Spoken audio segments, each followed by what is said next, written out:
چنانچہ ایک صاحب کے نکاح میں جانے کا موقع ملا تو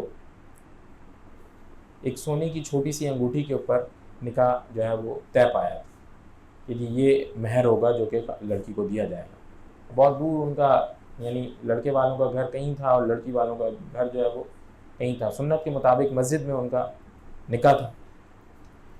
تو مجھے بھی اللہ تعالیٰ نے توفیق عطا فرمائی کہ میں وہاں کے اوپر پہنچا. ایک بڑی چیز اللہ تعالیٰ نے آنکھوں سے مجھے دیکھنے کی توفیق عطا فرمائی. وہ کیا تھی کہ بات ہوئی کہ انگوٹھی پہلے ہی طے ہو گئی. وہ لڑکے نے انگوٹھی جو ہے وہ دینی تھی نکاح کے وقت. تو میرے علم میں بھی تھا کہ اس نے انگوٹھی خریدی بھی ہے اور جا کے بھی دیں گے. اب جب وہاں پہنچے اور سب کچھ ہو گیا, امام صاحب بھی بیٹھے نکاح پڑھانے کے لیے, تو لڑکی کے والد صاحب بھی ہیں موجود. انگوٹھی کی کوئی قیمت زیادہ سے زیادہ بھی 19-20 ہزار روپے ہوگی, اس سے زیادہ نہیں تھی.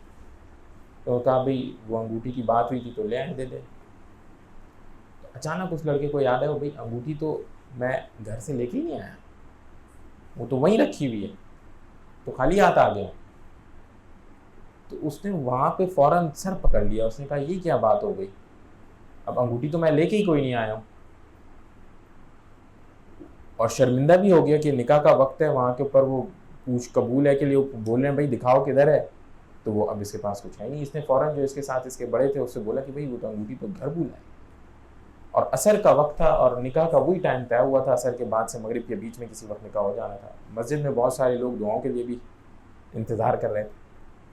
انگوٹھی ایک گھر بھول آئے تھے صاحب, اور گھر کا سفر جو ہے میرے خیال میں بھی کوئی کم سے کم بھی وہ وہاں سے اگر وہ جاتے اور واپس لاتے تو ان کو گھنٹہ لگ جاتا, یہ شاید زیادہ ہی لگ جاتا. تو جو لڑکی کے ولی ان کے والد صاحب موجود تھے, ان کو یہ بات بتا دی گئی بھائی کہ یہ لڑکا جو ہے گھر بھول آیا ہے انگوٹھی, ابھی کیا کیا جائے. والد صاحب نے کہا پرس میں پیسے کتنے ہیں.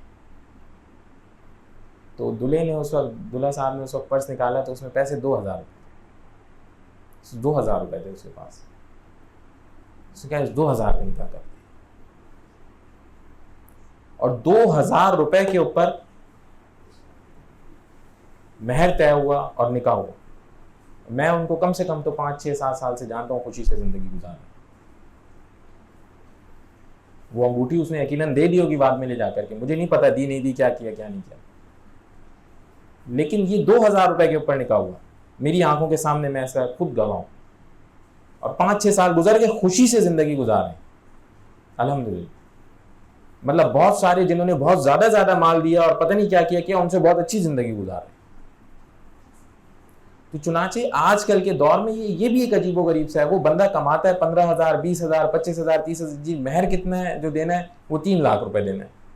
انا للہ و انا الیہ راجعون. اس 3 لاکھ روپے کا کرنا کیا ہے بھائی, دیکھیں ابھی تو اب کیا کریں گے وہ 3 لاکھ روپے موج بعد میں, فضول میں وہ ساری زندگی کے لیے 3 لاکھ روپے کا مقروض. چنانچہ حدیث میں آتا ہے نبی کریم صلی اللہ علیہ وسلم نے فرمایا بہترین نکاح وہ ہے جو سب سے آسان ہو نکاح, وہ بہترین ہے. آج کل کے دور میں تو نکاح کو ہم لوگوں نے تماشے سے بھی زیادہ بدتر بنا لیا. حقیقتاً ایک چیز ایسی بری کر دی گئی ہے معاشرے میں کہ اس کو دیکھ کے کبھی کبھار نفرت ہوتی. کس کونے سے شروع کریں, وہاں سے جہاں سے لڑکی کو دیکھنا شروع ہوتے ہیں, ادھر سے جا کے دعوتوں کا سلسلہ شروع ہو جاتا ہے, تو کھانوں کا سلسلہ شروع ہو جاتا ہے, پھر منگنی ہوتی ہے, تو منگنی کے بعد 6 طرح کے الگ الگ فنکشنز اور ہوتے ہیں. گھر آنے جانے میں, تحفے دینے دلانے میں, وہ ایک چھوٹا سا اتنا اچھا اور پسندیدہ کام اس کو اتنا بڑا بنا دیا جاتا ہے کہ پتہ نہیں کیا چیز ہو رہی ہے زندگی میں. تو کسی سے بھی پوچھیں آج بھائی کتنے روپے چاہیے نکاح کرنے کے لیے, تو بولیں گے کہ بھائی کم سے کم تو 3-4 لاکھ روپے کا خرچہ تو ہے. کتنے سارے لڑکے پھر ایسے ہیں جو نکاح نہیں کرتے, زندگی وقت گزر رہے. خواتین کتنی ساری ایسے ہی گھروں میں بیٹھی ہیں, نکاح نہیں ہو رہے ان کے. وجہ کیا ہے, یہی سارے معاشی مسائل ہیں. اور نتیجہ کیا نکلتا ہے اس کے بدلے میں بدکاریاں. فون پہ باتیں کرتے رہیں گے, ادھر ادھر گھومتے پھرتے رہیں گے, ملتے رہیں گے, کریں گے نہیں کیا, نکاح نہیں کریں گے. جبکہ اس وقت نکاح کر دیا جائے تو اس کے لیے ایک لڑکی کو سنبھالنا کوئی مسئلہ نہیں ہے. لڑکی کی بھی زندگی اچھی, لڑکے کی بھی زندگی اچھی, اور اللہ تعالیٰ بھی راضی. چنانچہ ان ساری چیزوں کی وجہ سے یہ معاشرے کے اندر برائی خوب بھر چڑھے, اور ہم سارے لوگ اس کا حصہ ہیں. فنکشنز کی تعداد تو بتائیں کتنی ہوتی. ایک اچھا کمانے والا لڑکا بھی اس وقت جو 60-70 ہزار 80 ہزار روپے لاکھ روپے کما رہا ہے، اس کے لیے بھی نکاح کرنا مشکل بنا ہوا ہے.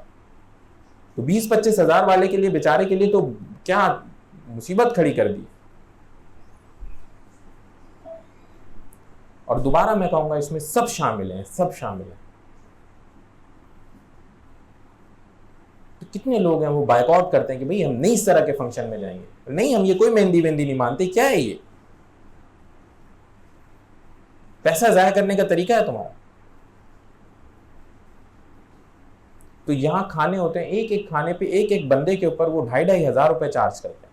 2,500 3,000، اب تو آج کل کہیں میں سنا ہے 4,500 روپے کا پر ہیڈ.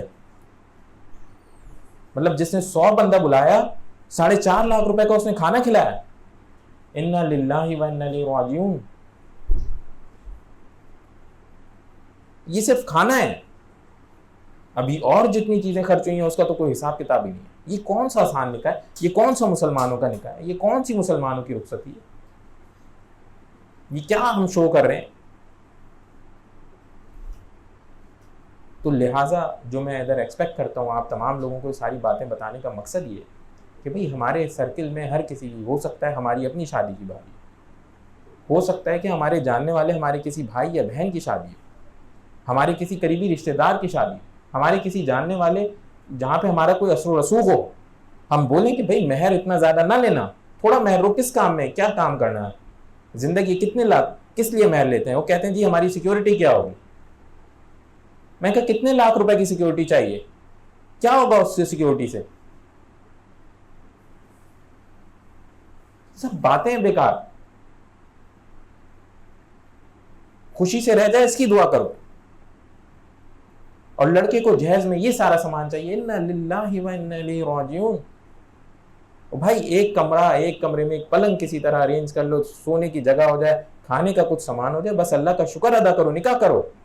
اللہ تعالیٰ خود غنی کریں گے. اللہ تعالیٰ خود قرآن میں آگے ایک موقع کے اوپر کہتے ہیں نکاح کرو غنی ہوگے. تو انتظار ہو رہا ہے بھائی وہ لڑکا جو ہے ابھی پہلے وہ بنائے گا، تو پھر اس کے بعد یہ بنائے گا، تو پھر وہ بنائے گا، اس کے بعد شادی کرے گا. اور اس بیچ وہ فون کے اوپر باتیں کر رہے ہیں، اس بیچ وہ منگنی اور بات چیت طے کی بھی ہے، تو پتہ نہیں گھومنے بھی جا رہے ہیں اور کیا کیا کر رہے ہیں. یہ سارے گناہ ہیں میرے بھائی. جب تک نکاح نہیں ہوا کوئی بات چیت نہیں ہے، نہ محرم ہے ایک دوسرے. تو تمام حضرات جن کا جس جگہ رسوخ ہے وہ کہیں بھئی یہ سب بیکار کام نہ کریں. کم سے کم درجے میں منہ سے بولیں. ہاتھ سے روک نہیں سکتے، منہ سے ضرور بولیں کہ بھئی یہ کیا کرتے ہو، یہ مسلمانوں کا کام نہیں ہے. یہ جو خوشی خوشی آپ لوگ کر رہے ہیں کوئی مسلمانوں کا کام نہیں. وہ تو مسجد میں جو نکاح پڑھ دیا گیا نکاح ہو گیا. ولیمے میں 10 لوگوں کو 20 لوگوں کو بھی بلا لیں اپنے قریبی جاننے والوں کو، کافی ہو گیا. اپنی گھر پہ کوئی کھانا پکا کے بلا لیں، یہ بھی کافی ہو گیا. اتنا زیادہ شوق ہے کہ وہ لوگ آئیں اور ہماری اتنی تصویریں کھینچیں، اتنی ویڈیو بنے، ورنہ تصویریں اور ویڈیو نہیں بنی تو نکاح ہی نہیں ہوا. زندگی میں ایک ہی بار تو ہوتا ہے بھائی. پتہ نہیں یہ کون سی لوگوں کی باتیں میری سمجھ سے باہر ہیں. تو ابھی پیچھے دنوں ایک نکاح اس کے بارے میں خبر ملی کہ کوئی تقریباً 55 لاکھ روپے انہوں نے خرچ کیے. 55 لاکھ روپے اپنی بچی کے نکاح کے اوپر اور پوری شادی کے اوپر، پورے فنکشن کے اوپر خرچ کیے. کہتے ہیں 3 مہینے نہیں نبھا.